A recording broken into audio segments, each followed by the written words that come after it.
controla a gravação. Ah, sim, gravação em andamento. Bom, acho que agora são 4 da tarde, a gente poderia começar, né? Então, primeiro eu queria dar boas-vindas a todos e agradecer em especial aqui ao Marco Cavalcante, que é diretor adjunto de Estudos e Políticas Macroeconômicas do IPEA, e ao Mansueto Almeida, ex-secretário do Tesouro Nacional.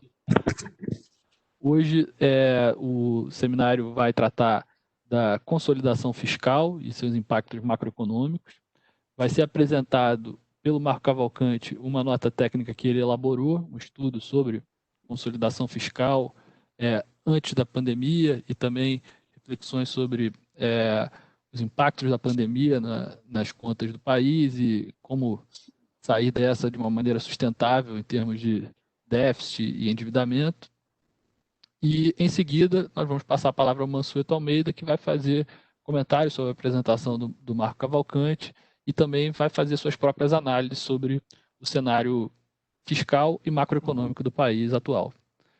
Então, muito obrigado aos dois, muito obrigado a todos os presentes. Eu passo a palavra, em primeiro lugar, ao Marco Cavalcante, por favor.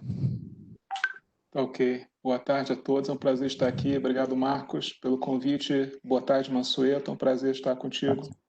Eu vou compartilhar aqui minha apresentação, que, como o Marcos comentou, é resultado de uma...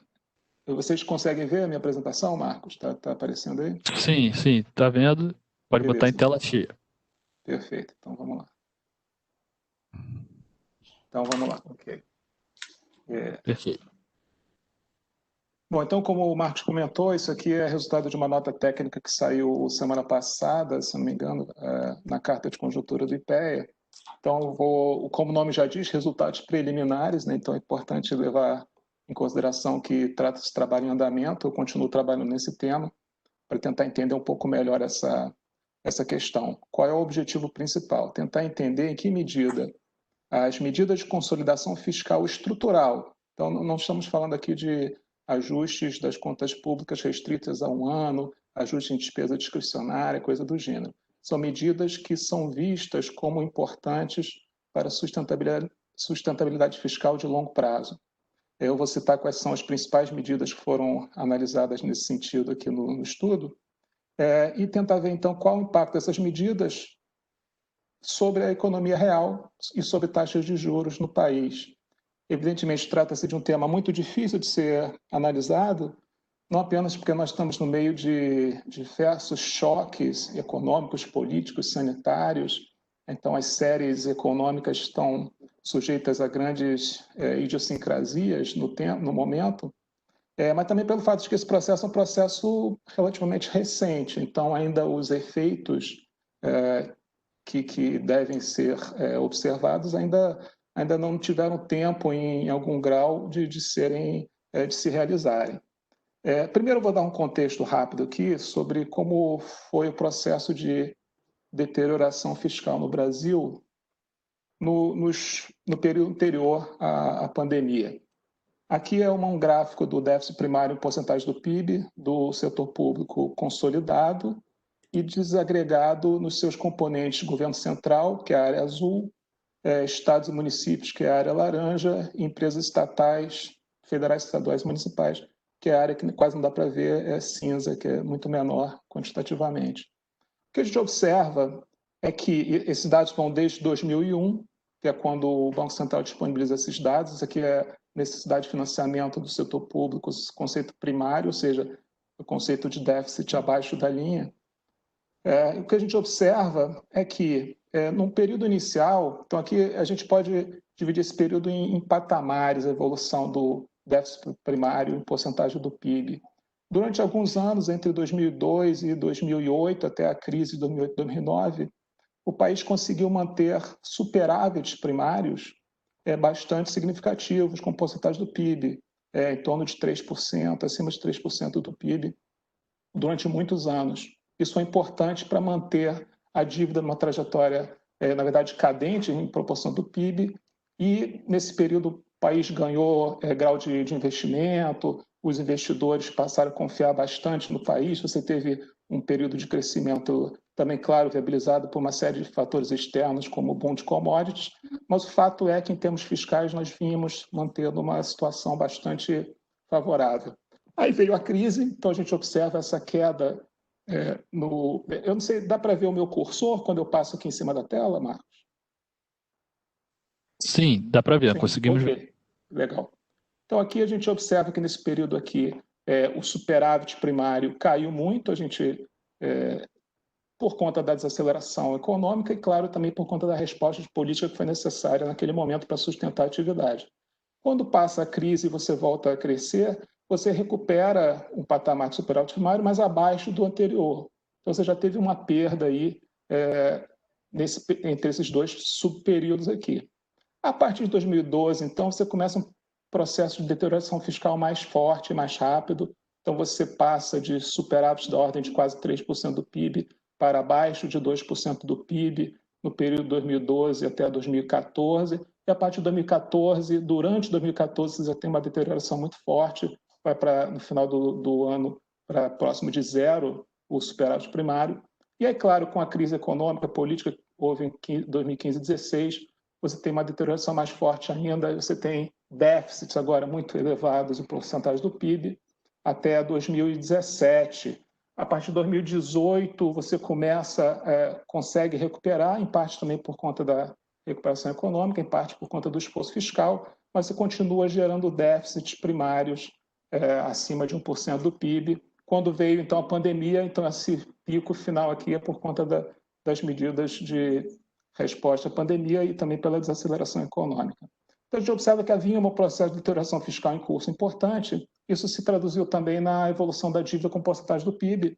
Aqui a dívida bruta do governo geral, que é a linha azul, e a dívida líquida do setor público, que é a linha laranja, ambas a partir de 2014 aproximadamente, e 2015, no caso da dívida líquida. Você tem um crescimento muito forte da dívida, levantando dúvidas sobre sua sustentabilidade. É importante notar que esse processo de deterioração fiscal ele esteve acoplado, não teve a ver apenas com... algumas pessoas acham, não, mas esse aumento aqui da dívida e redução do superávit primário foi por conta da desaceleração econômica. Mas se a gente observar, por exemplo, as despesas e receitas do governo central em porcentagem do PIB, a gente observa que desde o final da década de 90, nós já tínhamos um processo de crescimento sustentado dos gastos.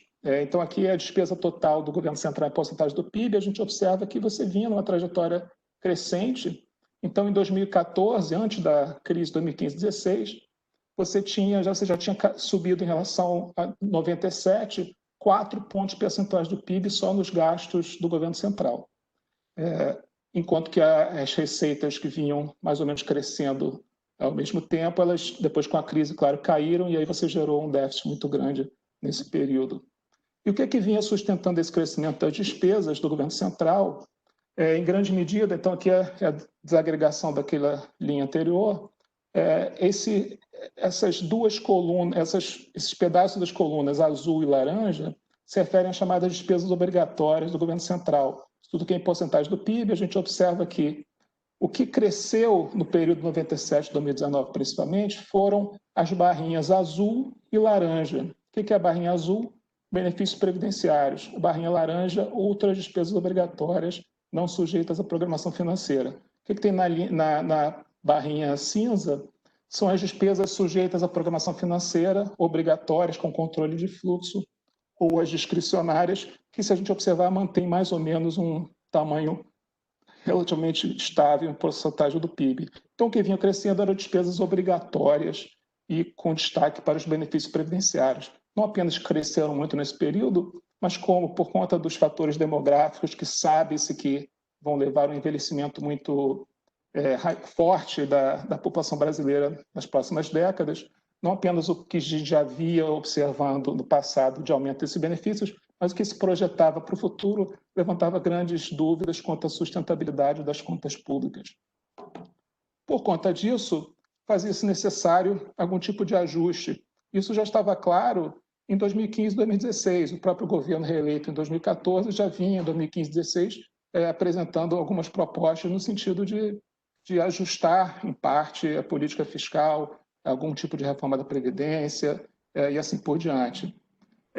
E além do problema de aumento de gastos sustentado, nós temos um problema de que uma carga tributária no Brasil é relativamente alta quando comparada com outros países com nível de desenvolvimento semelhante. Então, isso aqui são dados da OCDE.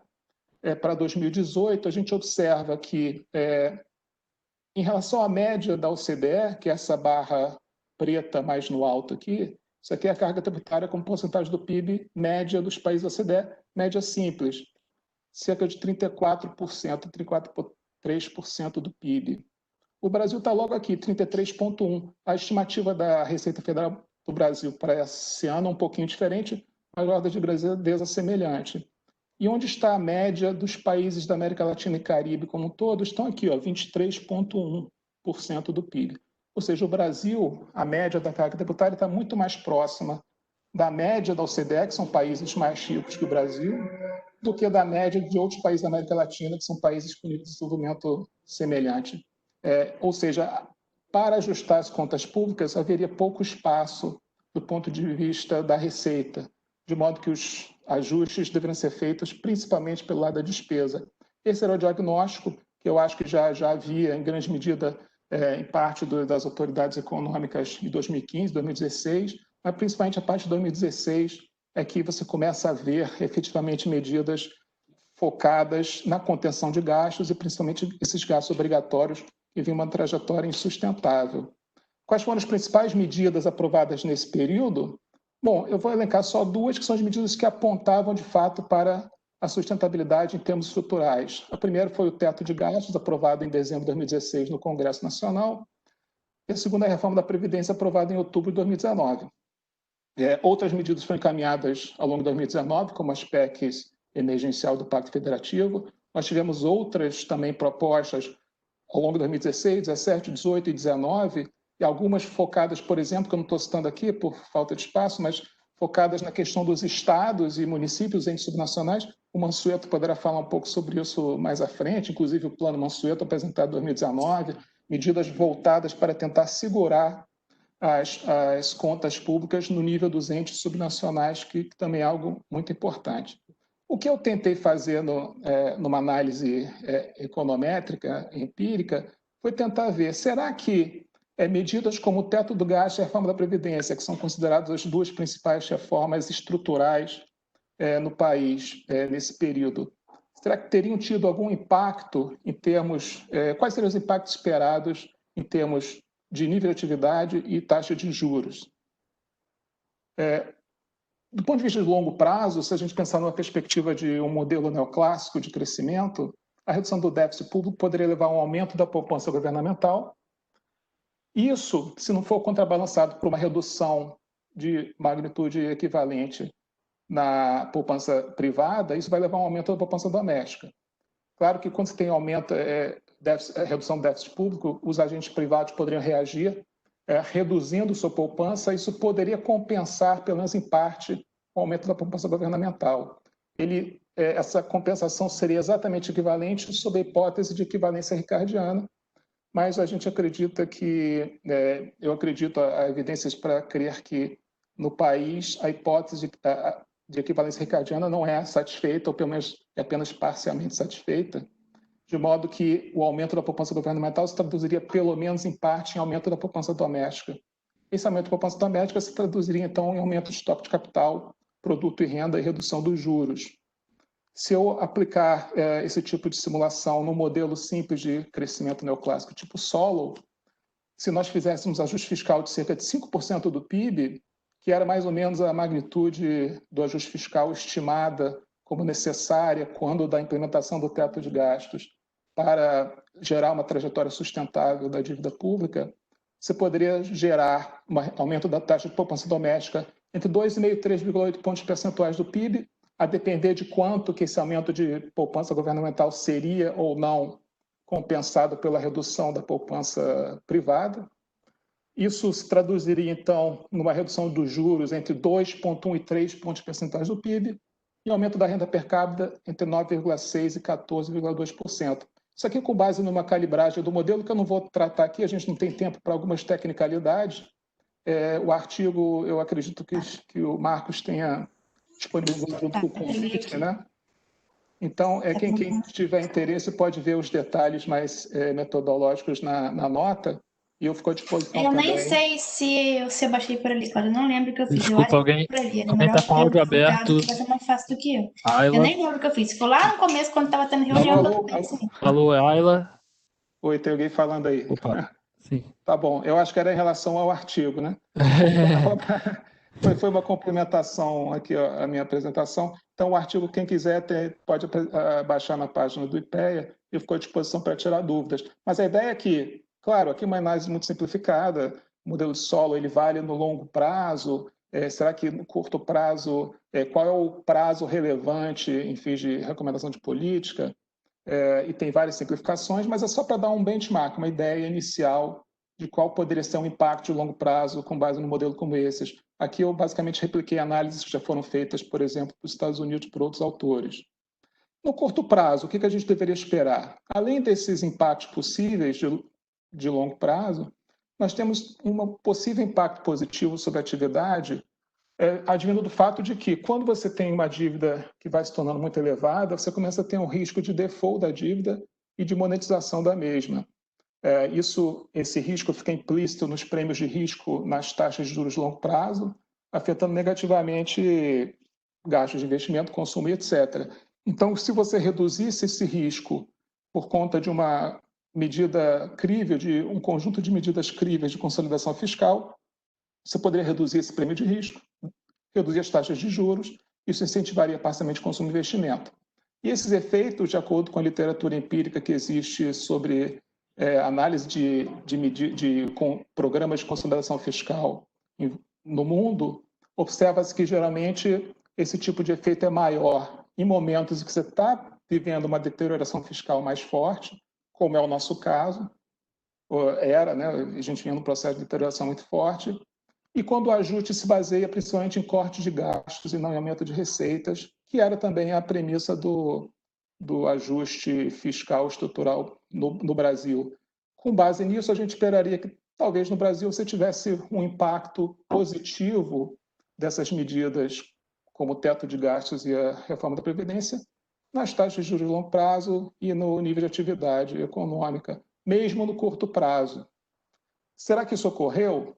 Bom, se a gente olhar aqui nós temos um gráfico das taxas de juros de longo prazo da nota do Tesouro Nacional Série B, que é o título indexado ao IPCA. De 10 anos, aqui eu fiz uma interpolação entre alguns títulos para gerar uma taxa com prazo horizonte de 10 anos. Isso aqui são dados diários, começam em janeiro de 2015 e vão até o final de junho de 2020. O que se observa aqui é o seguinte: a gente teve um primeiro período em que a taxa da NTN-B, aqui é uma taxa real, tá? Porque já é a taxa que o investidor que o detentor do título vai receber, já além da inflação no período do título. Então, a taxa média, num período grande, entre 2015 até 2016, estava em torno de 6% ao ano. Com exceção do período de maior incerteza política e econômica aqui em 2015, final de 2015 início de 2016, que teve esse aumento aqui, mas depois você observa que, passado esse momento do impeachment, etc., a taxa voltou para um patamar próximo de 6% ao ano. No final de 2016, coincide com a aprovação da PEC, do teto de gastos.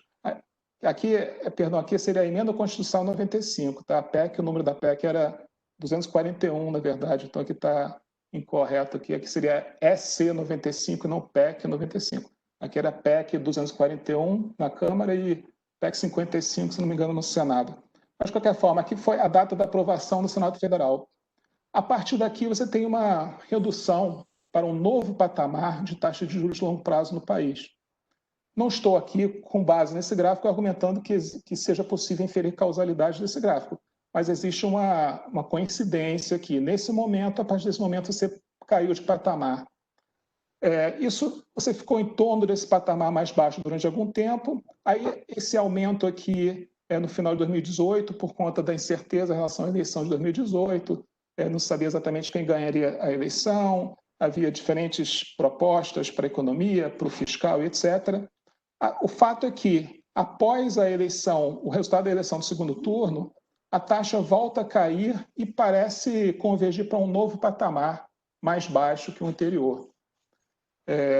Aí você tem aqui uma série de eventos ao longo de 2019. Esse evento aqui é a aprovação da PEC relativa à reforma da Previdência, que era a PEC, novamente, 06/2019. Aqui o nome da emenda final que ficou, que é a Emenda Constitucional 103. Aprovação na Câmara de Constituição, Justiça, Cidadania e Justiça da Câmara, né? E você tem, a partir daqui, uma nova redução e um novo patamar para o qual você pareceria estar convergindo. Aqui no final foi a incerteza devido à pandemia, né? Esse aumento, mas depois você observa que volta um pouco. Isso aqui é no final de junho, então não estão atualizados esses dados. Mas você recuperou um pouco parte do patamar que você tinha anteriormente. Esse gráfico, em suma, está mostrando o seguinte: reduções do patamar dos juros de longo prazo no Brasil parecem coincidir com alguns eventos que têm um significado importante em termos fiscais. A eleição o segundo turno da eleição presidencial de 2018 aqui, eu estou interpretando, nesse caso, como é uma interpretação, é uma hipótese de identificação aqui, eu estou interpretando como um evento fiscal também. Então, esses são os 3 eventos fiscais que eu estou considerando, que eu vou considerar na minha análise empírica. Claro que, novamente, a partir do gráfico não dá para inferir causalidade nem nada. O que eu faço na análise empírica, econométrica, é controlar para uma série de outros fatores que, nesse período de tempo, variaram e poderiam explicar essa redução dos juros. O que eu encontro, eu não vou mostrar os detalhes também aqui nessa apresentação, está lá no trabalho. O que eu encontro é que, já controlando para todos esses fatores domésticos e externos que eu uso na análise econométrica, esses eventos fiscais eles continuam sendo estatisticamente e economicamente relevantes para explicar parte importante da redução dos juros. Em particular, a partir dessa análise econométrica, como eu disse, eu estou pulando aqui toda a parte mais técnica, mas pode talvez ficar para a sessão de perguntas, se alguém tiver alguma dúvida, é que os eventos fiscais em conjunto eles explicariam cerca de 2 pontos percentuais da redução dos juros, que aqui foram, como a gente viu, de um patamar em torno de 6 para abaixo de 3, ou seja, grande parte da redução dos juros no período, de acordo com essa análise, poderia ser explicada por esses eventos fiscais. E essa é a primeira parte do exercício, ou seja, no curto prazo, parece que, já controlando uma série de outros fatores domésticos e externos, nos momentos em que ocorreram esses eventos fiscais que têm uma interpretação em termos de consolidação fiscal estrutural, você teve uma redução importante da taxa de juros da NTN-B. E a gente pode interpretar, novamente aqui tem hipóteses de identificação aqui implícitas, a ideia seria que então você estaria sinalizando maior confiança na sustentabilidade da dívida das contas públicas, propiciando uma redução dos juros de longo prazo no país. A segunda parte da nota faz, qual poderia ter sido o impacto disso na economia real, no PIB? Aqui já é uma outra análise separada, onde eu estimo funções de resposta a impulso de choques que afetam a taxa de juros dessa variável da NTN-B de 10 anos, impactos disso no PIB. Aí eu uso diferentes medidas de atividade, eu uso o hiato do produto, taxa de crescimento do PIB, são dados mensais. O que eu encontro é que, controlando também para uma série de fatores domésticos externos e diferentes especificações dos modelos, em torno de 1 ponto percentual do PIB, haveria um aumento em torno de 1 ponto percentual do PIB após 12 meses, decorrente de uma redução da taxa de juros da NTN-B de 1 ponto percentual. Ou seja, na primeira parte da análise, eu argumentei que os eventos fiscais parecem explicar a redução da taxa de juros da NTN-B. Na segunda parte, eu mostro que reduções da NTN-B parecem impactar positivamente o PIB, novamente controlando para uma série de fatores. É claro que aqui toda análise está sujeita a grande incerteza, como eu falei, os dados são precários, o período é muito conturbado, existem hipóteses de identificação aí implícitas importantes, mas sujeitas a todas as condicionantes aí, a conclusão é que há indícios, sujeito a todas essas condicionantes, de que esse processo de consolidação fiscal teria tido um impacto, estaria tendo, antes da pandemia, um impacto importante em termos de redução dos juros e aumento do PIB no período. Aqui é só são as funções de resposta de impulso. Eu vou pular aqui, eu posso voltar para isso depois na sessão de perguntas, meu tempo já está acabando. Esse quadro aqui ressaltado é só o impacto do choque da NTNB, que está na linha, sobre a resposta, aqui no caso, a variável hiato do produto. Então, um aumento da NTNB estaria associado a uma redução do hiato do produto e, consequentemente, redução do PIB. Como os resultados aqui são simétricos, uma redução do NTNB teria tido um impacto de aumentar a taxa de juros, o PIB. Essa tabela mostra os impactos, só para mostrar que eu testei várias especificações do modelo, diferentes variáveis para indicar nível de atividade, diferentes variáveis de controle, e ali na última coluna são os impactos no PIB após 12 meses sob as várias especificações. Os resultados variam entre 0,7 pontos percentuais e 1,3 ponto percentual. Então, estão em torno de 1 ponto percentual de crescimento do PIB no período de 12 meses. Quais são as lições que eu extraio desse exercício?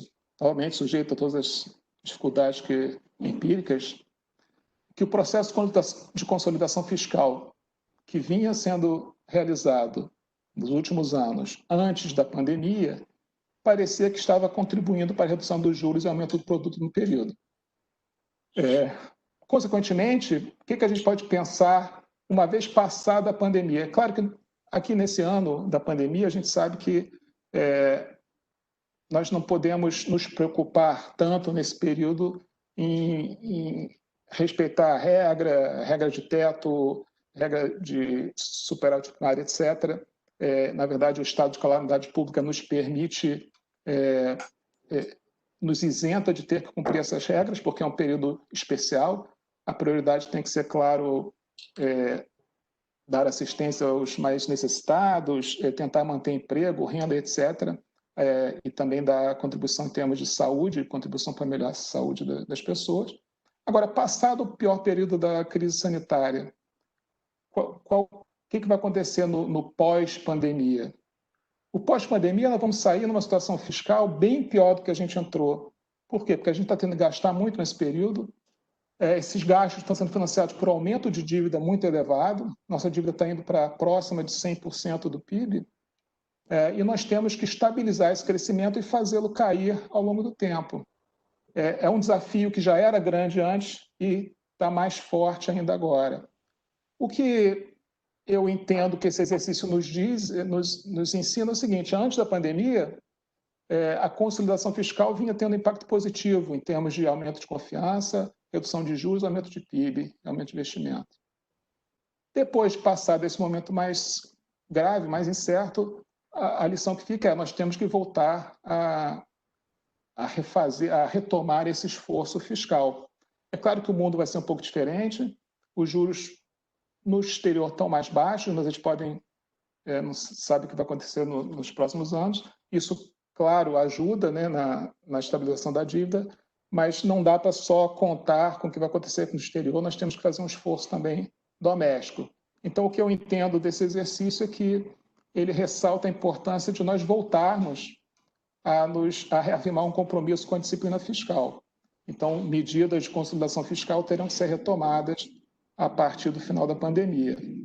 E é isso. Com isso eu concluo aqui. Eu acho que falei exatamente 25 minutos, né, Marcos?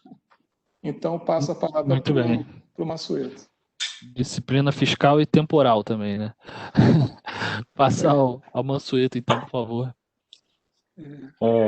Bem, boa tarde. Quero agradecer aqui o convite do IPEA, do Marco Cavalcante e do Marcos para eu estar aqui para debater com vocês um pouco fiscal. Eu acho que a mensagem do paper do Marco está muito clara, ou seja, que um processo de ajuste fiscal concentrado na despesa, dadas as características da economia brasileira. Que características são essas? É um país emergente, um país de renda média, mas que tem uma carga tributária para o nosso nível de desenvolvimento muito alta, uma carga tributária que se aproxima da média do OCDE. E dado um ajuste fiscal que a gente calculava em 2016 em torno de 5 pontos do PIB, era melhor fazer esse ajuste pelo lado da despesa. Porque o benefício ia ser muito maior, está aprovado, porque se fosse por carga tributária, dado que o nosso ponto de partida já era uma carga tributária muito alta, e sem mudar os fatores que determinavam o crescimento da despesa obrigatória, primeiro que a gente teria que aumentar brutalmente a carga tributária e mesmo assim haveria o risco de aumentar ainda mais, porque a dinâmica do crescimento do gasto não seria alterada. E aqui tem alguns problemas. Qual é? Vamos lá, quando o teto dos gastos foi aprovado, o ponto de partida em 2016 era o quê? Era um déficit primário de 2,6% do PIB, e a gente fazia o cálculo que a gente quer sair desse déficit primário de 2,6% do PIB e transformá-lo num superávit primário de 2,4%, 2,5% do PIB. Ou seja, a gente estava falando de um ajuste fiscal em torno de 5 pontos do PIB para ser feito num período de 10 anos. Depois de 10 anos, a emenda constitucional 95 fazia a previsão que essa regra poderia ser modificada. Mas a gente pensava o seguinte, olha, um período de 10 anos seria suficiente, com o PIB crescendo em torno de 2,5% ao ano, para você transformar um déficit primário de 2,5% do PIB num superávit de 2,5%, um ajuste de 5 pontos do PIB. No próximo ano, a gente completa exatamente 5 anos de vigência do teto dos gastos, que foram 2017, 17, 18, 19, 20 e 21. Então, no final do próximo ano, a emenda do teto dos gastos vai completar 5 anos. Qual é a despesa primária projetada para o próximo ano, cumprindo o teto dos gastos, do orçamento que o governo enviou na semana passada para o Congresso Nacional? A despesa no próximo ano, cumprindo o teto dos gastos, será de 19,8% do PIB. Qual era a despesa primária no final de 2016, que é a base do teto dos gastos? 19,9% do PIB. Ou seja, nos primeiros 5 anos de teto de gasto, a despesa primária do governo central vai ter diminuído em 0,1 ponto do PIB, quase nada. Era para ter caído em 2,5 pontos do PIB. A gente já tem aí um primeiro problema. Qual é o primeiro problema? A gente não vai conseguir o superávit primário que a gente estimava quando o teto dos gastos foi aprovado. Tudo dando certo, cumprindo o teto dos gastos, a despesa primária vai cair de 2022 em diante até 2026, 22, 23, 24, 25 e 26, durante 5 anos, vai cair meio ponto do PIB por ano, que vai dar 2,5 pontos do PIB, e não será suficiente nem para a gente ter superávit primário. Por quê? Porque no orçamento do próximo ano, o déficit primário estimado está em 3 pontos percentuais do PIB, 3% do PIB. Então, a base agora, a gente está final de 2021, a gente vai ter a economia brasileira com um déficit primário de 3% do PIB e cumprindo o teto dos gastos no próximo ano e nos anos seguintes, a gente, em 5 anos, reduz a despesa primária em 2,5 pontos do PIB a partir de um déficit primário de 3% do PIB. Ou seja, a gente chegaria em 2026 ainda com um déficit primário de meio ponto do PIB. O que significa, de forma muito clara, que ao longo dos próximos anos, aqui o 2021 eu estou dando como dado, tá? Então, estou pegando os parâmetros do orçamento e estou olhando de 2022 adiante. A arrecadação vai ter que crescer acima do PIB. De alguma forma, a gente vai ter que recuperar parte da arrecadação que a gente perdeu. Caso contrário, a gente vai chegar em 2026 ainda com déficit primário de meio ponto do PIB. O que é muito grave, porque se a gente não tiver nenhuma recuperação da arrecadação que a gente perdeu, a gente vai possivelmente só voltar a ter superávit primário nesse país em 2028. A gente está em 2020. A gente passar quase 8 anos, mais 8 anos com déficit primário, preocupa. Preocupa porque a nossa dívida vai sair dessa crise num valor muito alto. Vai sair dessa crise num valor muito alto, a dívida pública bruta, mais ou menos algo em torno de 95% a 98% do PIB, e a dívida líquida também bastante alta e sem perspectiva de queda aí pelos próximos 8 anos. Mesmo que a gente consiga, em algum momento, estabilizar a dívida bruta, e no último relatório do Tesouro Nacional sobre a trajetória da dívida bruta, a dívida cresce muito esse ano, mas depois ela fica mais ou menos, enfim, flutuando aí num valor alto, em torno de 96%, 98% do PIB, mas ela não tem nenhum fator explosivo, mas a dívida líquida, ela continua aumentando até o final dessa década. Então, a gente vai até mais ou menos 2029, 2030, com a dívida líquida aumentando. E o gráfico que o Marcos mostrou aqui, se a gente pegar o histórico da dívida líquida, lá no final de 2002, ela chegou a 60% do PIB, depois ela caiu, ela chegou no mínimo ali, que foi final de 2013, a 30% do PIB, a dívida líquida do setor público. Essa dívida líquida agora, nas projeções do Tesouro, que eram baseadas no superávit primário de meio ponto do PIB, superávit primário de 0,5% do PIB, já em 2025, essa dívida líquida ia continuar crescendo e ia passar de 80% do PIB. Então, o cenário fiscal que a gente tem é extremamente frágil. a gente tem um comportamento de dívida que preocupa, apesar do cenário aí de juros de longo prazo menor. Mas só como a gente teve esse ano um gasto muito alto, a gente está falando aí de um déficit primário esse ano, que vai ser na casa de 12% do PIB e um déficit nominal na casa de 16% do PIB. São números muito semelhantes a de um país como Estados Unidos e Inglaterra. Então, a gente teve uma expansão fiscal muito forte esse ano, vai nos levar a um patamar de dívida muito alto, e nossa dívida já era muito alta comparando com os outros países emergentes. E como a gente ainda vai ter vários anos de déficit primário, essa dívida, enfim, no máximo a gente consegue estabilizar a bruta, mas a líquida vai continuar a trajetória de crescimento, que significa que nos próximos 5, 6 anos esse país não vai ter nenhum espaço fiscal para fazer política anticíclica. Essa é mais ou menos a figura geral. Mas aí a gente tem a seguinte pergunta. Espera aí, mas eu quero cumprir o teto dos gastos. Mesmo cumprindo o teto dos gastos, vamos lá, a primeira mensagem que eu quero dar. Mesmo cumprindo o teto dos gastos, que é difícil, mesmo cumprindo o teto dos gastos até 2026, a regra pode mudar a partir de 2027, mas mesmo cumprindo o teto dos gastos até 2026, a gente vai ter que fazer um esforço de recuperar a arrecadação que perdeu. Em relação ao final do governo Temer, a gente havia perdido cerca de 1 ponto do PIB, e agora a gente perdeu mais 1 ponto do PIB. Desculpa, a gente tinha perdido 1 ponto do PIB no final do governo Temer em relação à média de receita líquida do governo central de 2011 a 2013. Por que é que eu estou pegando 2011 a 2013? Porque 2010 os dados, enfim, não são limpos, porque tem o efeito da cessão onerosa em 2010. Mas a gente pega 2011, 12 e 13, que eram anos que o Brasil ainda tinha um superávit primário robusto, a nossa média de receita líquida naquela época era cerca mais ou menos de 18,7, 18,8 do PIB. No final do governo Temer, a gente já tinha perdido 1 ponto do PIB em relação a essa receita líquida do governo central de 2011 a 2013, e agora a gente perdeu mais 1 ponto do PIB. Então, a gente tem hoje, se a gente olhar o orçamento do próximo ano, a receita líquida do governo central está mais ou menos 16,9 do PIB para 2021. 16,9, 16,7. É praticamente 2 pontos do PIB abaixo da receita líquida média do governo central de 2011 a 2013. A gente perdeu 2 pontos do PIB de arrecadação em relação à média de 2011 a 2013. A gente vai ter que recuperar a parte disso. Talvez uma parte disso volte quando a gente passar a crescer consistentemente 2,5% ao ano. Agora, quanto disso volta? É incerto, mas a gente vai ter que fazer um esforço de recuperar. Então, assim, hoje, só o teto dos gastos não é mais uma trajetória viável. Mesmo cumprindo o teto dos gastos, a gente vai ter que fazer algum esforço do lado de arrecadação. Talvez parte desse esforço, do crescimento da arrecadação, talvez uma parte volte quando a economia passar a crescer de forma consistente. Mas se isso não acontecer, a gente vai ter que fazer um esforço do lado da arrecadação. Eu sei que isso não é uma notícia muito boa, mas a gente vai ter que fazer isso, porque me assusta a perspectiva desse país passar mais 7, 8 anos com déficit primário.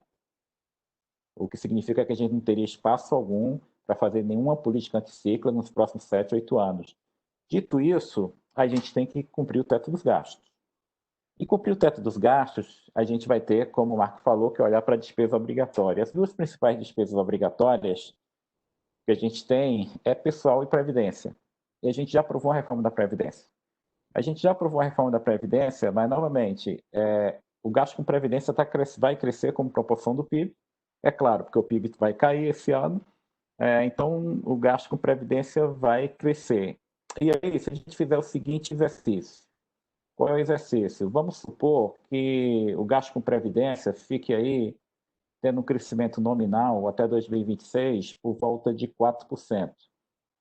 O gasto com previdência do INSS no próximo ano, se você pegar o que está no orçamento e comparar com o gasto desse ano, do mesmo INSS, você vai ter aí um crescimento no próximo ano da despesa nominal do INSS de 4%. Talvez esse número esteja subestimado. Por quê? Porque neste ano, em 2020, a gente teve aí a concessão de vários benefícios que estavam atrasados.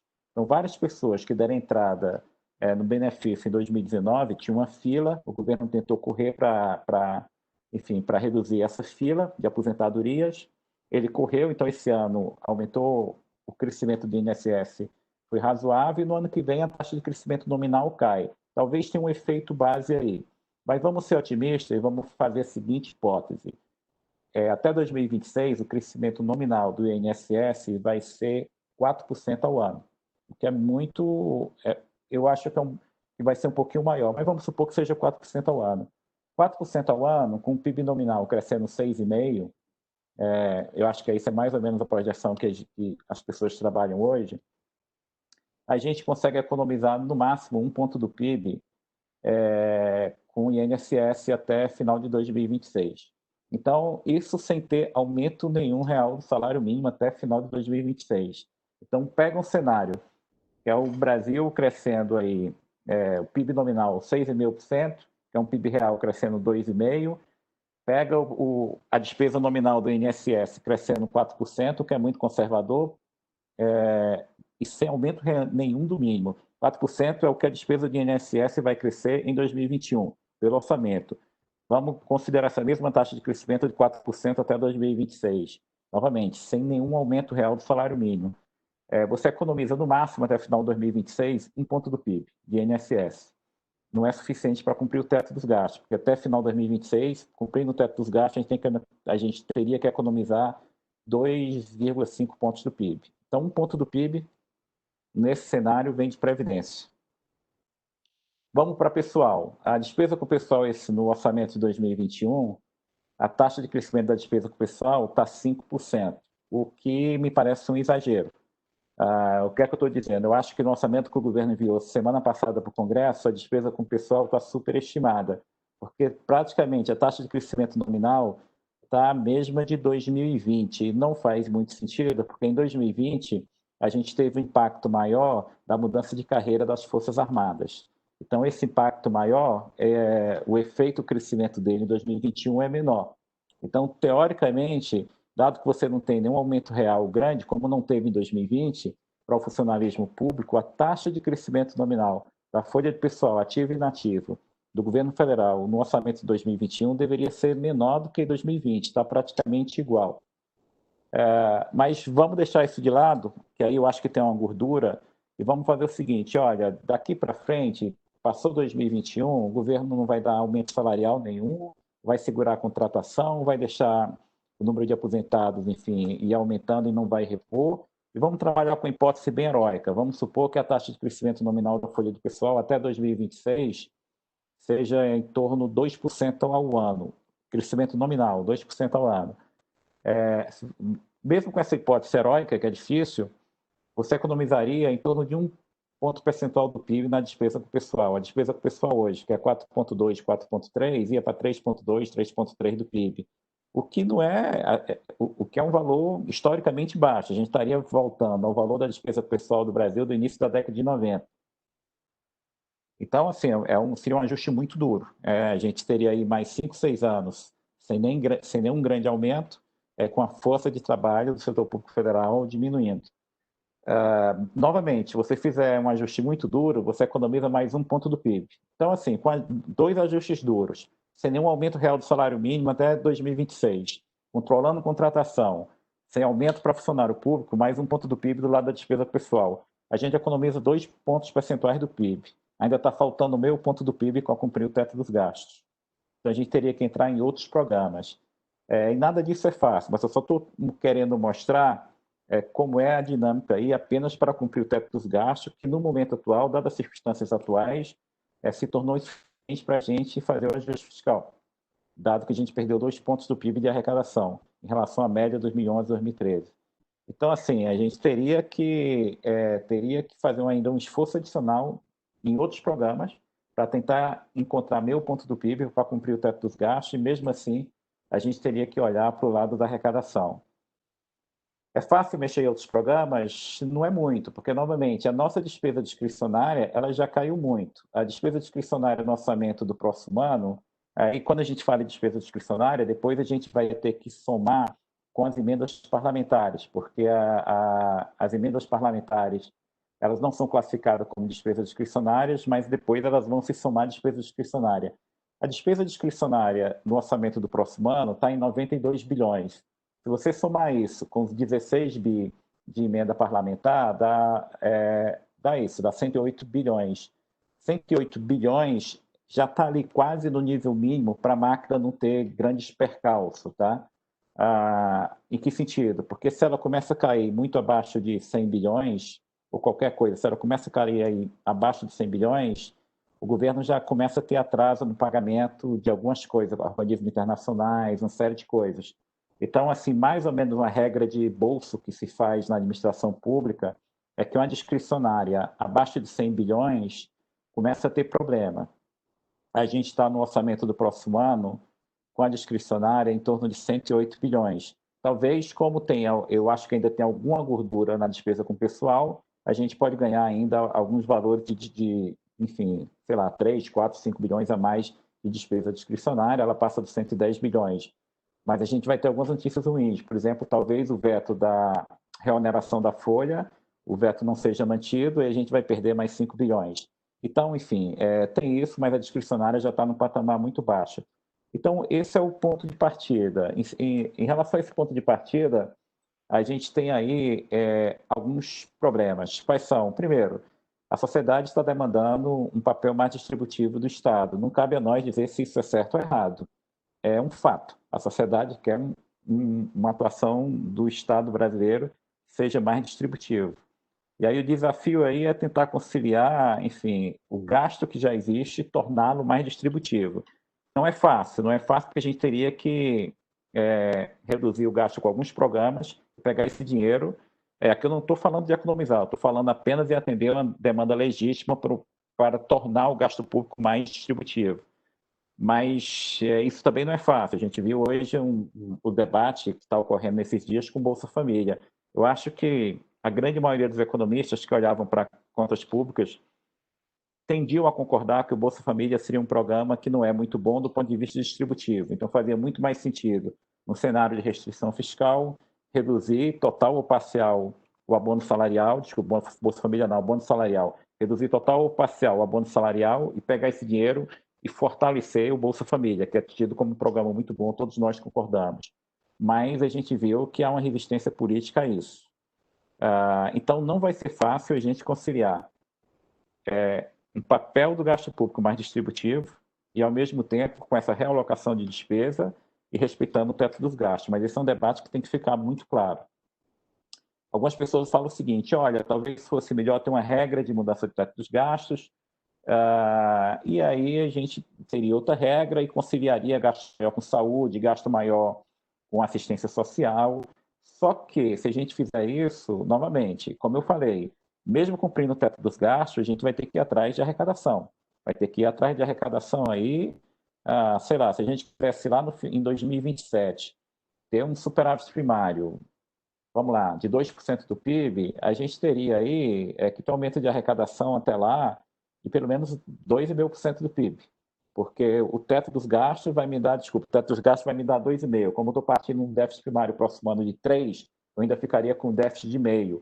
Para eu ir para um superávit de 2% do PIB, eu teria que ter aumento de arrecadação de 2,5% do PIB. Ou seja, para a gente chegar lá em 2027 com um superávit primário de 2% do PIB, o que não é nada excepcional, dado que a dívida pública vai estar muito alta, olha, a gente vai ter que ter que cumprir tanto esse gasto e ter um aumento de arrecadação de 2,5 pontos do PIB. Então, não é fácil. Se nesse período eu ainda falo o seguinte, não, vamos flexibilizar o teto, porque eu quero um espaço maior para gastar com saúde, com assistência social, etc., então eu vou precisar de algo muito mais do lado da arrecadação. E se isso também não for possível, a gente vai ter que contar com fatores que a gente não tem um controle total, que é a questão de juros. A gente não sabe, a gente já teve um ganho de juros, como o Marco mostrou, o nosso juro real de longo prazo da dívida caiu para 4% para o NTNB. Será que ele pode cair mais? Ele pode ir para 3%, pode ir para 2%? Num cenário de tanta incerteza fiscal, fica complicado a gente ter, enfim, fazer projeção sobre isso. E segundo, assim, a gente não tem total controle de crescimento do PIB. Hoje, as melhores estimativas de todo mundo é que o Brasil, enfim, tem a perspectiva de crescer 2,5% ao ano até 2026. Ano que vem pode crescer um pouco mais, 3,5%, 3,2%, mas depois fica na trajetória de 2,5%, que é um cenário mais ou menos que todo mundo tem. Poderia crescer 3,5%, 4%, ninguém tem esse cenário. Então, novamente, é uma situação, quando a gente olha do ponto de vista de fluxo, bem desafiadora. Aí tem algumas coisas que tornam a nossa situação um pouco mais complicada do que no resto do mundo.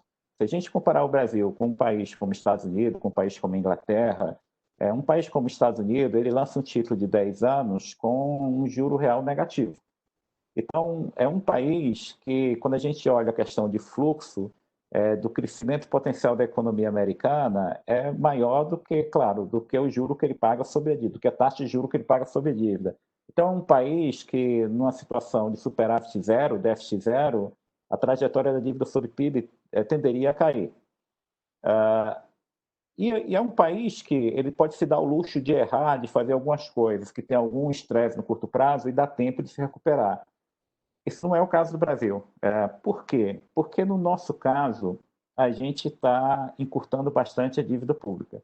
Quando a gente olha a dívida pública, a dívida do Tesouro Nacional, junto com as operações do Banco Central, as operações compromissadas, a gente está falando mais ou menos que 60% dessa dívida, 60% dessa dívida está mais ou menos ligada a um juro de curto prazo. Por um lado, como a Selic agora está em 2%, isso ajuda bastante a reduzir no curto prazo o custo da dívida pública. Esse ano, a gente vai ter um serviço da dívida que vai ser tranquilamente o menor dos últimos 20, 25 anos, olhando os dados dos últimos 25 anos. Com certeza, a gente pode ter um serviço da dívida que vai ficar mais próximo de 4% do PIB. Então, se eu não me engano, nos últimos anos, os dados que eu tenho de cabeça, desde o início da década do século atual, desde o de 2001, acho que esse valor mínimo foi 4,4% do PIB, 4,5%. Então, a gente, eventualmente, mesmo com a dívida crescendo, vai ter um serviço da dívida que vai ficar no mínimo histórico, porque a gente tem a taxa Selic que despencou. Mas, novamente, a gente está encurtando bastante a dívida. Mesmo esse dinheiro que o Banco Central vai transferir para o Tesouro, que é o resultado positivo com o saldo das reservas cambiais do primeiro semestre de 2020, esse dinheiro, vocês sabem, que ele vai para o Tesouro, vai ficar guardado, o Tesouro só pode usar para pagar título público, para resgatar título público, e quando o Tesouro fizer isso, o Banco Central vai fazer uma operação compromissada. Essa operação, o efeito líquido dela, é que ela vai encurtar a dívida. Então, a gente está usando um dinheiro do Banco Central da valorização da reserva, isso ajuda muito o Tesouro, porque se a gente não tivesse o dinheiro, a gente teria que emitir, correr atrás do dinheiro para pagar o título que está vencendo. Essas torres serão maiores no primeiro trimestre do próximo ano, mas no final a gente tem uma dívida mais curta, porque todos os 300 e poucos bilhões que o Tesouro usar, o Banco Central vai ter que enxugar. Então, no final, a gente tem uma dívida mais curta. Então, o que preocupa no Brasil também é isso. Se a gente fizer alguma coisa errada, que esse cenário positivo que a gente conseguiu nos últimos anos, por algum motivo ele se modifique, por algum motivo, se a Selic tiver uma subida muito forte daqui a 2, 3 anos, o impacto disso no serviço da dívida é imediato. É bem diferente de outros países. Então, assim, a nossa margem de erro é muito menor do que um país como Estados Unidos e Inglaterra. Eles têm tempo de errar, resolver a situação sem mudar muito, enfim, o serviço da dívida. No caso do Brasil, não. Se a gente tiver uma subida muito forte de juros, que não seja agora, seja daqui a 1 ano e meio, 2 anos ou 3 anos, isso vai impactar fortemente o serviço da dívida. A gente está falando de um país que a dívida bruta vai para quase 100% do PIB. Então, preocupa. Então, assim, a gente ainda está numa circunstância boa, relativamente à última crise que a gente teve, foi 2015 e 2016. Teve um gráfico aqui que mostrava, em 2015, o Tesouro estava emitindo em NTN-B um juro real de 8% ao ano. Então, assim, o custo disso era muito alto. Então, em relação a 2015 e 2016, a última grande crise que passou, a gente está numa situação bem melhor. Mas, novamente, qualquer erro que cause algum estresse, que eventualmente force o Banco Central, por motivos diferentes, daqui a 2, 3 anos, aumentar rapidamente o juro Selic, isso tem impacto imediato na nossa dívida. Então, é um fator de risco. E agora a gente tem um ruído. Qual é o ruído? Como eu falei, a gente tem um cenário que é necessário cumprir com o teto dos gastos, e mesmo assim, só cumprindo com o teto dos gastos não é suficiente para a gente ter um superávit que nos dê algum fôlego. Mesmo que a gente volte a ter superávit de meio ponto do PIB em 2026, que é difícil, a trajetória da dívida líquida até o final dessa década é bater 80% do PIB, é superar 80% do PIB. Então, a gente vai para um nível de dívida líquida que a gente nunca teve na história recente do país, desde o início dos anos 2000. Então, é um cenário assim, que você olha para frente, não estou falando da gente olhar para os próximos 2 anos, estou falando da gente olhar pela próxima década, a gente tem um cenário fiscal que não bate com o que a sociedade deseja de um papel mais ativo do Estado, e nem, enfim, uma certa folga para o Estado fazer política anticíclica em algum momento lá na frente. Então, é um desafio muito grande. É um desafio muito grande. Acho que a gente não vai fugir de algumas novas medidas na área da despesa, como o Marco falou, e mesmo assim eu volto a enfatizar, a gente vai ter que fazer algo do lado da arrecadação. Dito tudo isso, e para finalizar, e a questão dos subnacionais? Daqui para frente, os subnacionais eles vão ter necessariamente um superávit primário menor, porque o superávit primário, que antes a gente tinha ali mais ou menos de 2001, 2002 até 2012, 2013. A gente tinha os subnacionais já era no superávit primário de 0,8%, 0,9% do PIB por ano, e você tinha um superávit primário do governo central de 2,1%, 2,2%, e a gente tinha aquele superávit primário por muitos anos que foi 3% do PIB. Mas daqui para frente, os subnacionais, os estados, eles não vão ter que fazer um superávit primário daquele montante. Por quê? Porque a gente já teve no período recente duas renegociações de dívida. A gente teve uma redução do custo da dívida dos subnacionais e a gente teve um alongamento dessa dívida. Vamos lembrar que em 2014 foi aprovada uma lei, a Lei Complementar 148, em que se mudou o indexador da dívida dos estados. Falou o seguinte: estados, vocês vão pagar retroativamente, volta até lá no 99, e a taxa de juros sobre a dívida não vai ser mais IGPDI mais 6. A taxa de juros será IPCA mais 4% ou Selic, o que for menor.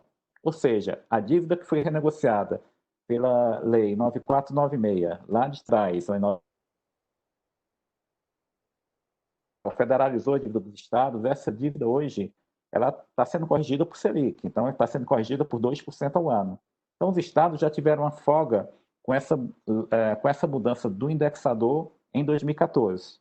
2 anos depois, em 2016, vocês se lembram, foi aprovada a Lei Complementar 156, e que os estados entraram no STF pedindo para não pagar a dívida, e o STF foi dar uma liminar para os estados, e depois o governo federal, na virada ali, na troca de governo, o governo federal teve que negociar com os estados no âmbito do STF. Isso deu origem a uma lei, que é a Lei Complementar 156, que se alongou o serviço da dívida por 20 anos nos estados. Então, os estados tiveram uma mudança da taxa de juros, que reduziu o serviço da dívida, e um alongamento de 20 anos. Logo, hoje os estados vão precisar de um superávit primário aí, na casa de 0,4%, 0,5% do PIB, para pagar o serviço da dívida depois dessa renegociação.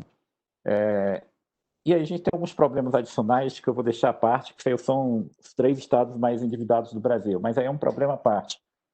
Esse é o cenário geral. Então, a gente não pode contar com um superávit primário muito grande dos subnacionais para frente.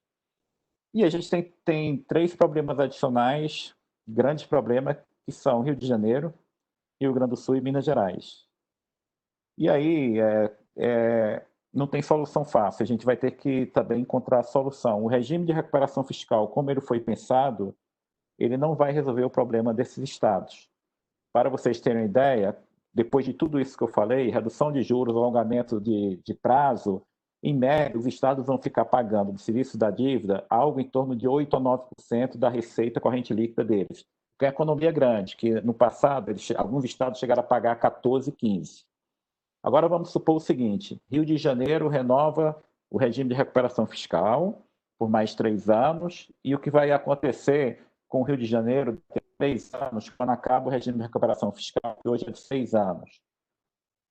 Daqui a 3 anos, o Rio de Janeiro vai ter uma dívida em torno de 300% da receita corrente líquida. A dívida dele não tá caindo em relação à receita corrente líquida. Desde que ele entrou no regime de recuperação fiscal, a dívida está aumentando, porque ele não paga nada, nem amortização, nem juros. Então, isso é incorporado ao principal. Então, o tamanho da dívida do Rio de Janeiro não vai diminuir, vai aumentar. Então, daqui a 3 anos, a dívida vai estar acima, sei lá, de 300% da receita corrente líquida. E o Rio de Janeiro, quando sair do regime de recuperação fiscal, ele vai ter que pagar de sua receita para cumprir com as obrigações 24%, 25% da receita corrente líquida com o serviço da dívida. Qual é a chance disso acontecer? 0.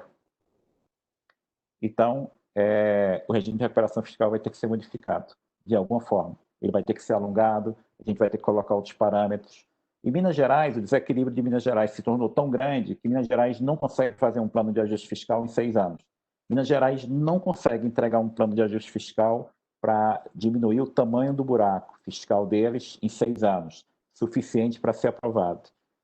E Rio Grande do Sul tem um problema, porque Rio Grande do Sul foi um dos poucos estados do Brasil, vários estados fizeram saque de depósitos judiciais e pagaram precatórios. O Rio Grande do Sul, no passado, fez o saque de depósito judicial, que ele agora tem que recompor, e ele não pagou precatório. Ele sacou depósitos judiciais, inclusive depósitos judiciais de terceiro, que o Estado não é parte, para pagar a despesa corrente. Tudo isso é para falar o seguinte: apesar do Rio Grande do Sul, o governador ter feito ajustes muito grandes, muito bons, fez uma reforma da Previdência corajosa, fez uma reforma administrativa, uma série de coisas.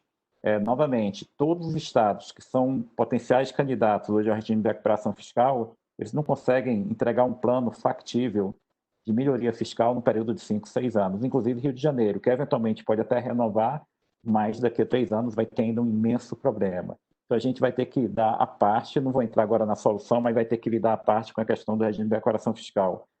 Tudo isso, enfim, e resumindo, a gente conseguiu algo muito positivo que o Marcos já destacou. A gente tem hoje um cenário, de fato, de um país com juros muito baixos, um país que já teve uma queda muito grande de juros, um país que a trajetória da dívida, embora ela tenha uma pancada esse ano, depois ela não fica explosiva, ela fica mais ou menos constante a bruta, ali continua crescendo, mas a gente tem aí um desafio enorme de fluxo, a gente tem aí que correr de mais ou menos de equacionar a questão do resultado primário. A gente não pode se dar o luxo de esperar 8 anos para o Brasil voltar a ter superávit primário.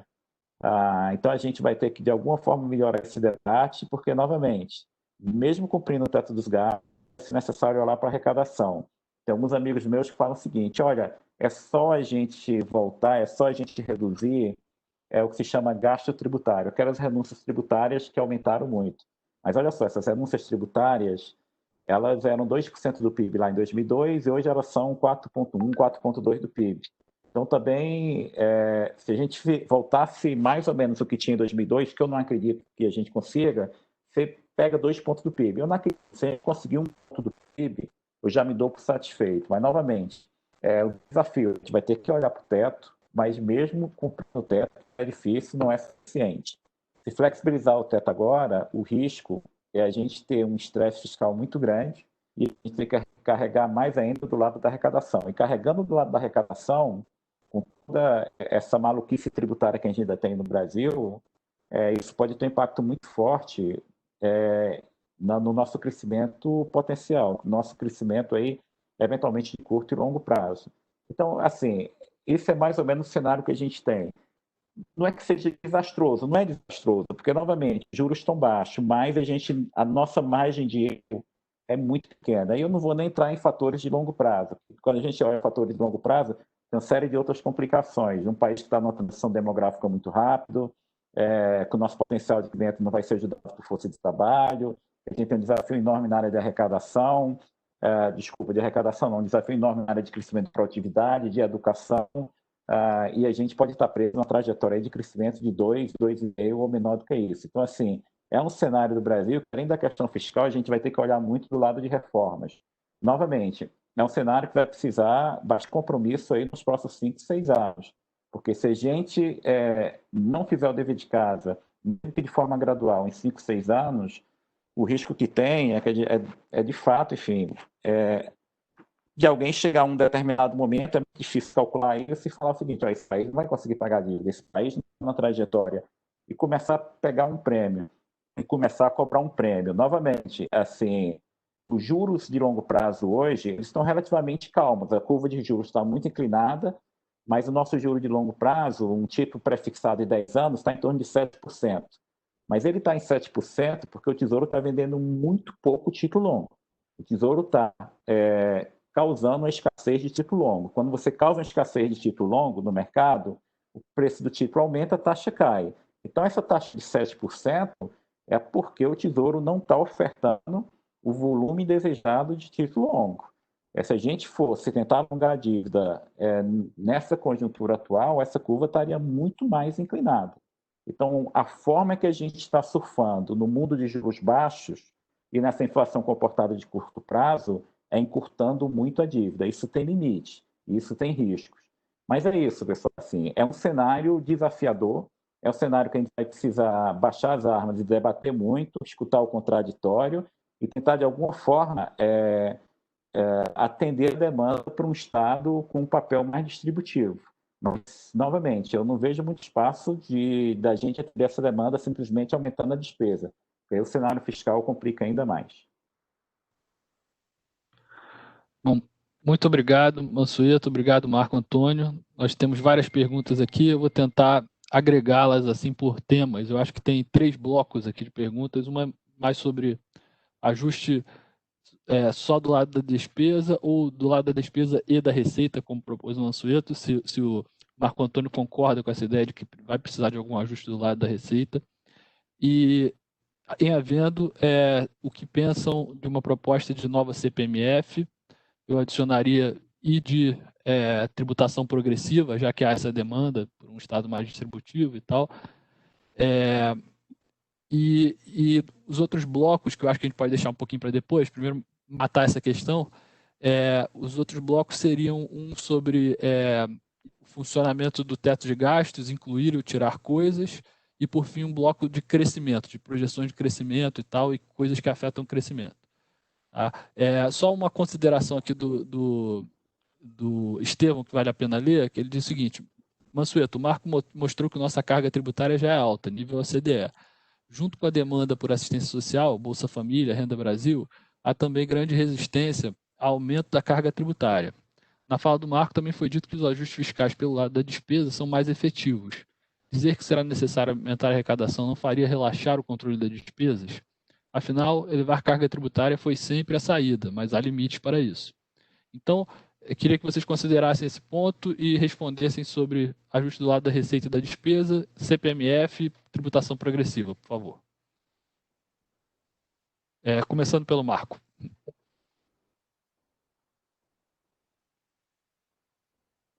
Ok, então.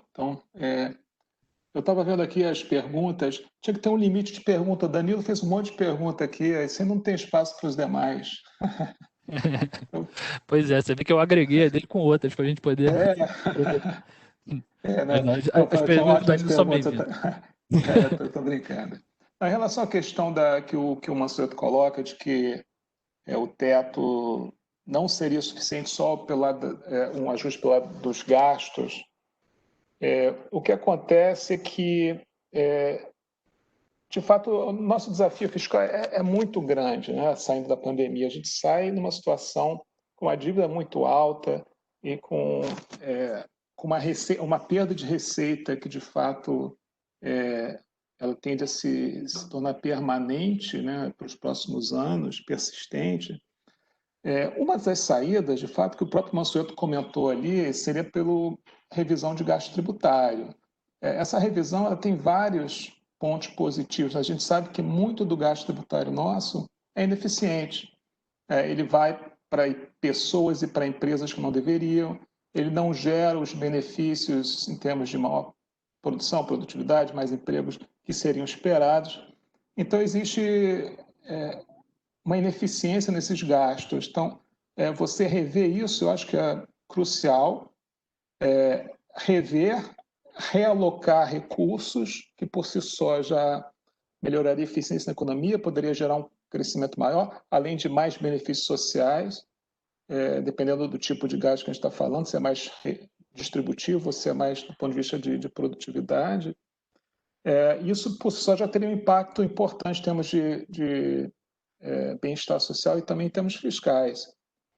Agora, realmente é muito difícil, né? A gente sabe que é difícil rever esses gastos. Uma coisa é realocar, outra coisa também é retirar os gastos, e retirada de gasto tributário, na prática, equivale a um aumento de carga tributária, né? Mas é um tipo de aumento de carga tributária que eu acho que é melhor visto, né, pela sociedade, porque, afinal de contas, é um gasto que está indo para quem não deveria. Então, eu acho que deveria começar por aí. Se a gente tem que pensar em termos de aumento de receita, na verdade, eu focaria na redução dessas renúncias que estão sendo feitas de forma inadequada. Eu acho que esse é um caminho que já está traçado, né? o governo já vem trabalhando com isso, já temos iniciativas nesse sentido, temos o SEMAP, o SEMAIS, o SEMAG, que já estão revendo uma série de gastos tributários, a SECAP lidera isso, o IPEA participa fortemente dessa avaliação de gastos tributários. Então, eu vejo o caminho principal do ponto de vista da Receita inicialmente é esse: vamos rever gastos tributários, retirar os ineficientes e realocar os recursos daqueles que também não estão gerando os resultados benéficos. Isso vai contribuir e vai complementar, em parte, esse ajuste pelo lado da despesa, que tem que continuar sendo o foco. O problema é que também nós temos uma série de empecilhos para mexer nessa despesa. Provavelmente, eu compartilho da preocupação do Monsanto em relação à dificuldade de você cumprir o teto, mas a questão é que você vai chegar no teto e você vai levar o acionamento de gatilhos do teto. Faz parte da natureza do teto isso, né? Você chegar no teto e acionar gatilhos. O problema é que você também manter gatilhos acionados indefinidamente também é muito complicado, são gatilhos fortes, né? Então, eu acho que vai ser importante uma complementação e eu vejo a revisão dos gastos tributários como uma primeira saída principal. É o que eu teria a dizer em relação a esse ponto.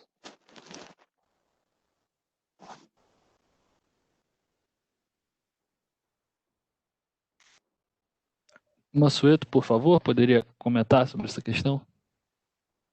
Assim, eu concordo com o Marco, mas, novamente, assim, eu acho que esse debate a gente precisa explicar melhor. Tá? Quando a gente fala em gasto tributário, renúncia tributária, é algo muito abstrato para a sociedade. Então, a gente vai ter que melhorar muito o debate, dar exemplos específicos. Por exemplo, no Brasil, quando todo mundo tem uma faixa de isenção de imposto de renda, tem uma faixa que você não paga imposto de renda.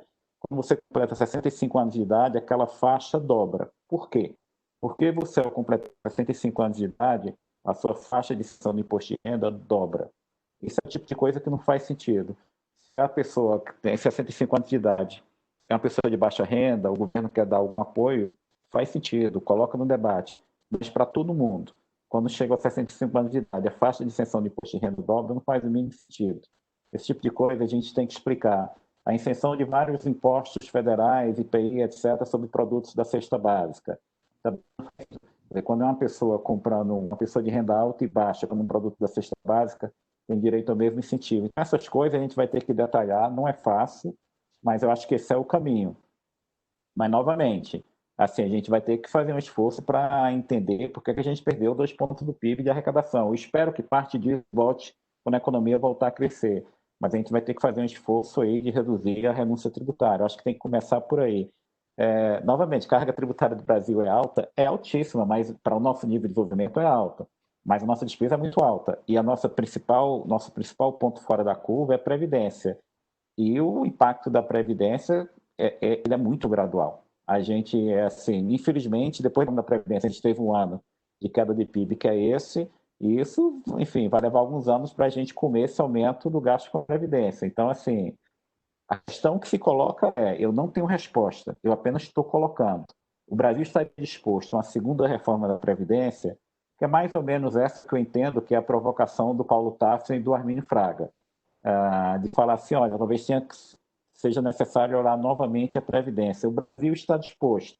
É difícil, a Espanha fez isso. Na crise de 2008 e 2009, depois a Espanha fez uma mudança na Previdência e falou o seguinte, o benefício previdenciário, a correção do benefício previdenciário poderá ser menor que a inflação. E foi, durante 2, 3 anos, como não tinha espaço no orçamento, a correção do benefício previdenciário na Espanha ficou menor do que a inflação. A sociedade brasileira aceitaria algo desse tipo? Assim, são discussões difíceis, profundas, a gente tem que começar a debater. Então, novamente, eu acho que cumprir o teto dos gastos vai ser um grande desafio, como eu falei aqui, mesmo se a gente conseguir sair de uma despesa com pessoal ativo e inativo de 4,3% do PIB para 3,3% até 2026, é um tremendo ajuste. Mas isso vai precisar segurar contratação de serviço público, aquelas correções salariais que a gente observou de 2016 a 2019, vai poder mais ter. Então, tem desafios por aí, mas eu acho que a gente não tem alternativa, porque, como eu falei, mesmo com isso, a gente vai ter que olhar do lado da arrecadação. Caso contrário, a gente vai chegar a 2026 ainda com déficit, que para mim não faz muito sentido. Mas é isso, a gente vai ter que ter um debate aberto em relação a tudo isso.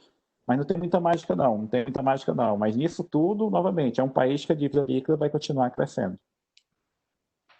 Ok. Agora, duas questões mais direcionadas ao Mansueto. O Paulo Levi, ele pergunta o que você acha de incluir os gastos tributários no teto de gastos. Não aumentaria o espaço para escolhas? E, por outro lado, o Felipe Martins pergunta, existe alguma possibilidade do Renda Brasil ou Bolsa Família fortalecido ser aprovado no Congresso como uma despesa fora do teto dos gastos? Então, como você vê a probabilidade e a oportunidade de fazer essas coisas, de colocar ou tirar coisas do teto? Vamos lá, começando pela segunda do Felipe, esse é um debate que está acontecendo, né?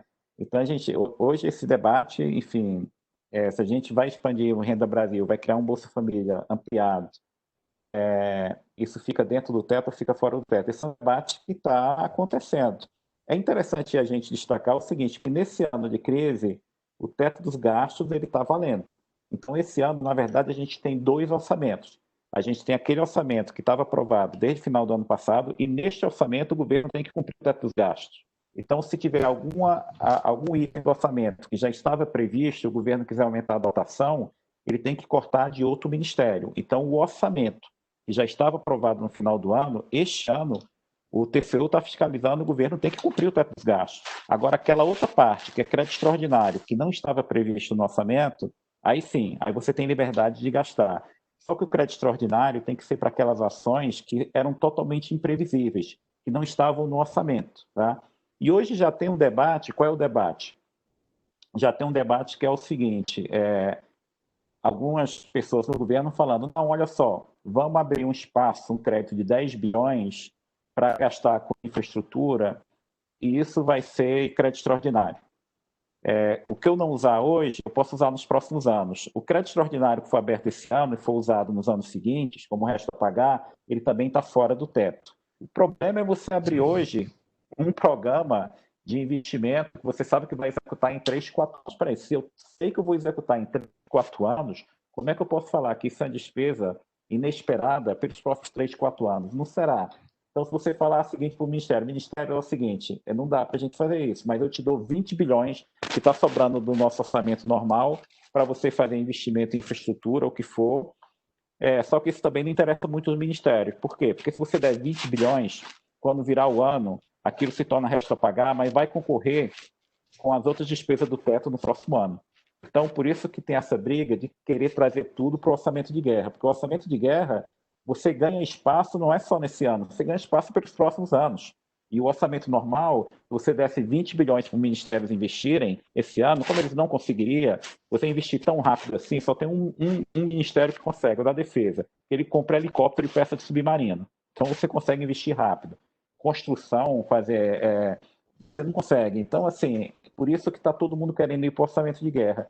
Essa questão do Renda Brasil, se vai ou não furar o teto, é a discussão do momento. Eu acho que essa é a discussão que a gente vai ter até o final do ano. Mas aí eu gostaria, enfim, que não furasse o teto. Eu gostaria que nesse momento não furasse o teto, porque o risco é muito grande.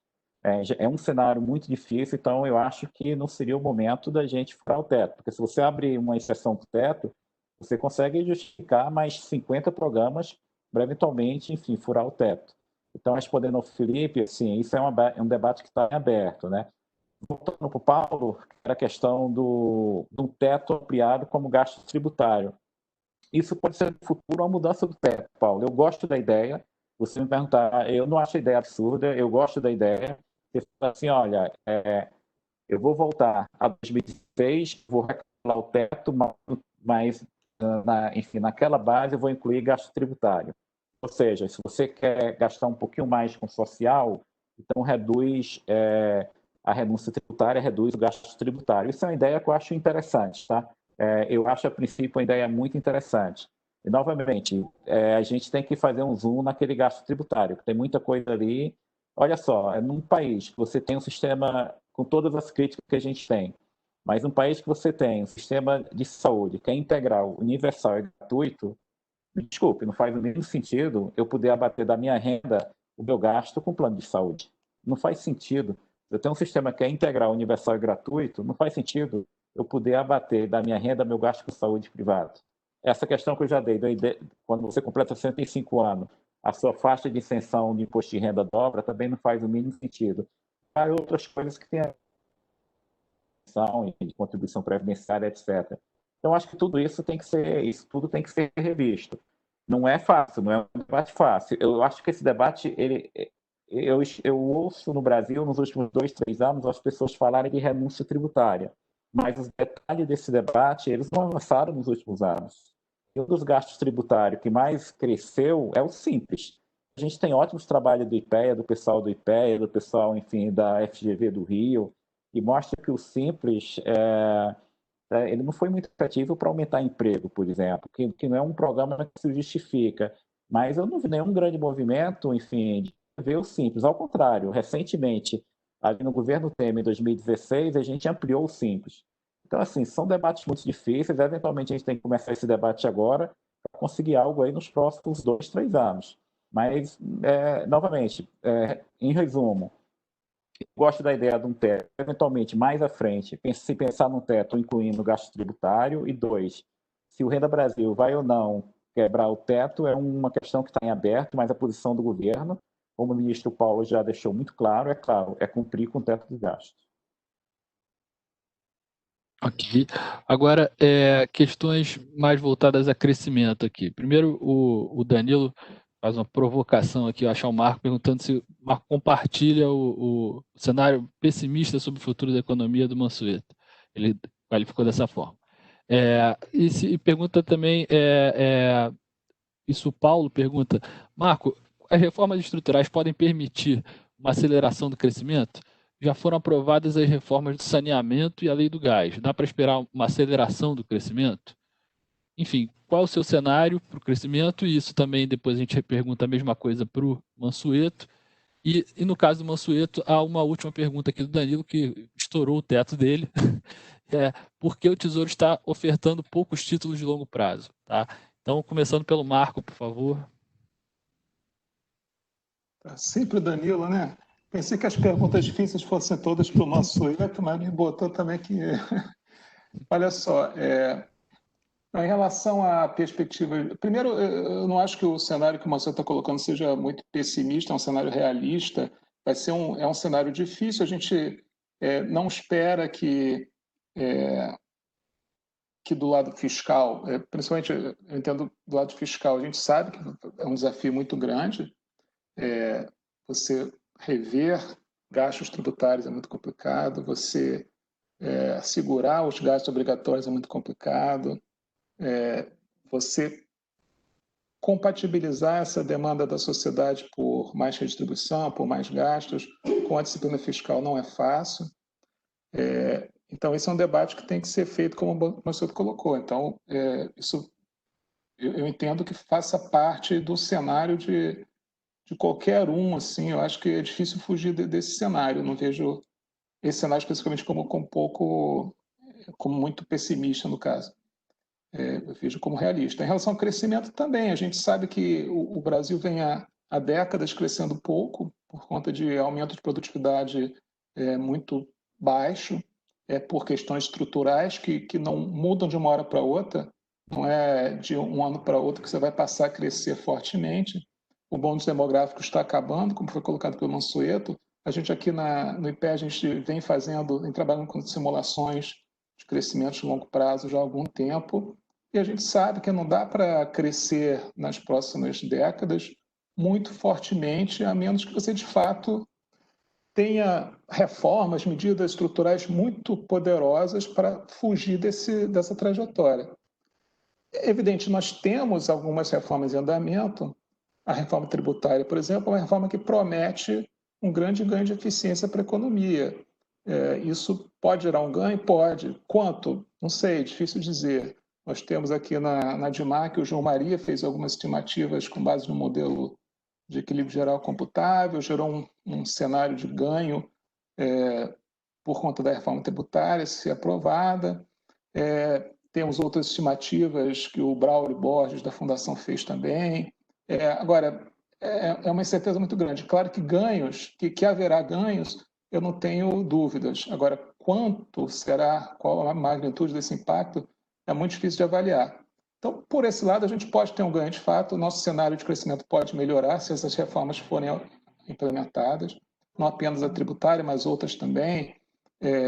A própria reforma administrativa, que promete melhorar a eficiência do serviço público, da alocação de pessoal, políticas de pessoal, etc., pode também gerar ganhos de eficiência e também, no médio prazo, se houver esses ganhos de eficiência, pode gerar algum impacto positivo também em termos fiscais. Então, que haverá ganhos associados a essas reformas, eu não tenho dúvidas, só que eu não sei quantificar, não sou capaz de quantificar esses ganhos. Agora, em relação ao Senado Mansueto, basicamente eu concordo, é um cenário desafiador. Nós ficaremos durante algum tempo, infelizmente, por mais que a gente avance em todas essas dimensões, a gente vai ficar vulnerável a mudanças do cenário externo, principalmente, e outros.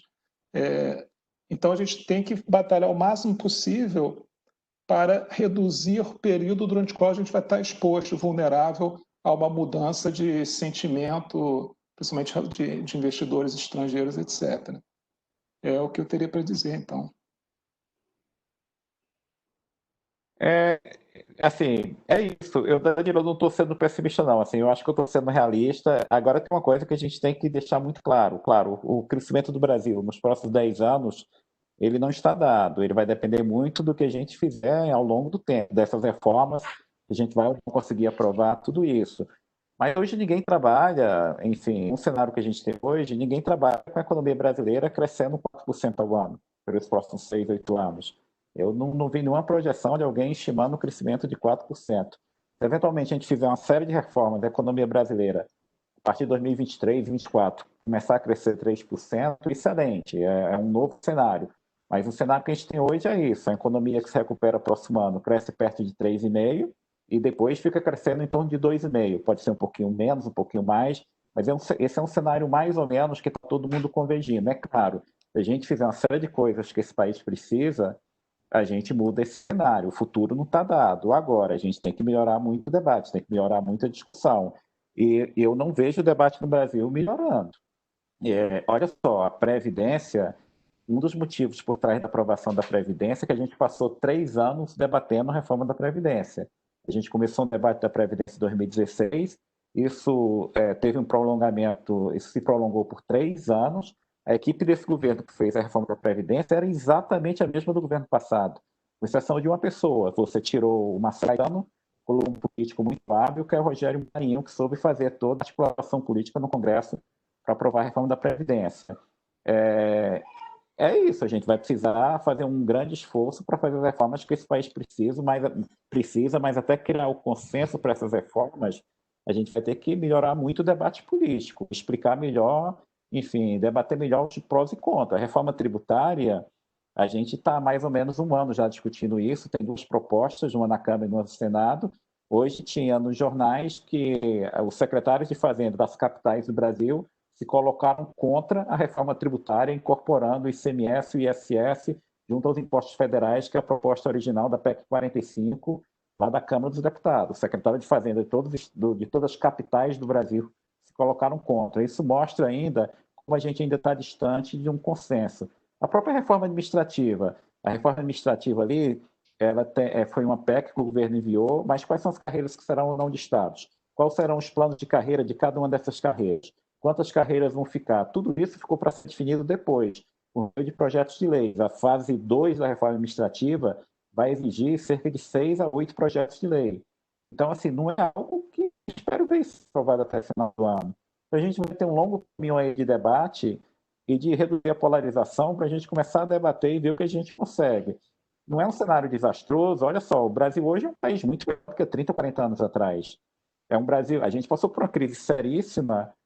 O Brasil não teve saque. Hoje você tem seca no Nordeste, as pessoas não invadem supermercado, porque a gente tem uma rede de assistência social muito ampla. Mas agora a gente tem que modificar a composição desse gasto, que não é fácil. A gente viu o abono salarial. As pessoas acham normal um programa como o abono salarial num país como o Brasil, e não é. O abono salarial é um 14º salário. a gente já tem 13º, que não é comum no resto do mundo. A gente tem agora um 14º. Pegar esse dinheiro, colocar para as pessoas de baixa renda, muita gente acha que é isso, que não pode, porque o abono salarial é bom. Então, mesmo no programa que a gente vê que não é distributivo como o abono salarial, é difícil realocar o gasto. Então, assim, não tem mágica, não. A gente vai ter que melhorar o debate nesse país e fazer as coisas aos poucos. Mas, novamente, não é um cenário catastrófico. Agora é um cenário que você não tem muito espaço para uma atuação anticíclica do Estado brasileiro e que, novamente, a gente vai ter que fazer um esforço do lado da arrecadação. Além de Perfeito. Muito obrigado, Mansueto. Muito obrigado, Marco. Eu vou falar rapidamente aqui sobre os 2 próximos seminários que nós vamos ter.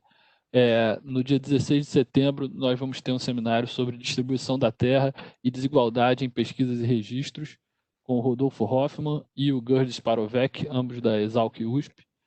E no dia 23 de setembro, Agendas para uma Economia Verde, com o Juliano Assunção, da PUC-Rio, e o Carlos Eduardo Frickmann-Yang, da UFRJ. Bom, muito obrigado aos dois. Muito obrigado a todos os presentes aqui. Obrigado às perguntas de todos. Houve, no final, alguns comentários também, que não são exatamente perguntas. Nós vamos encaminhar todo o bate-papo para os palestrantes. Tá? Enfim, se quiserem fazer alguma despedida, passo a palavra para considerações finais aí do Marco Antônio e em seguida, Mansueto.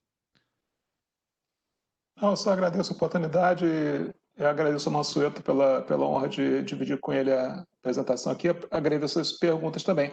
E reforço as palavras do Mansueto. É um debate do qual o IPEA tem participado para tentar melhorar, né, o nível desse debate, a conscientização da sociedade em relação a esses trade-offs que existem. E eu acho que a gente tem avançado. A gente vem avançando. Então, nesse sentido, eu compartilho o que o Mansueto falou. A gente está melhor do que estava há anos atrás, mas ainda é uma situação muito difícil. Então, o IPEA vai continuar trabalhando na sua missão para tentar contribuir para esse debate. Mas é isso aí, agradeço. Boa tarde a todos. Bom, eu também quero agradecer, enfim, pelo convite, estar aqui debatendo com o Marco, assim, nesse seminário de IPEA, e quero enfatizar um ponto que o Marco destacou agora. O IPEA tem um capital humano que é muito difícil de encontrar em qualquer outra instituição do Brasil. Um capital humano que tem um conhecimento de academia e um conhecimento de política pública, porque o IPEA é forçado a se posicionar sobre várias políticas públicas, isso não é uma combinação fácil. Então, se a gente olhar o histórico do que o IPEA contribuiu, é até muito mais do que se reconhece. Então, várias pessoas do IPEA, seja no próprio IPEA ou que participaram no governo federal, contribuíram muito para várias políticas importantes para o nível do debate. Então, assim, eu vejo o IPEA daqui para frente até mais importante do que eu vi o IPEA nos últimos 10, 20 anos.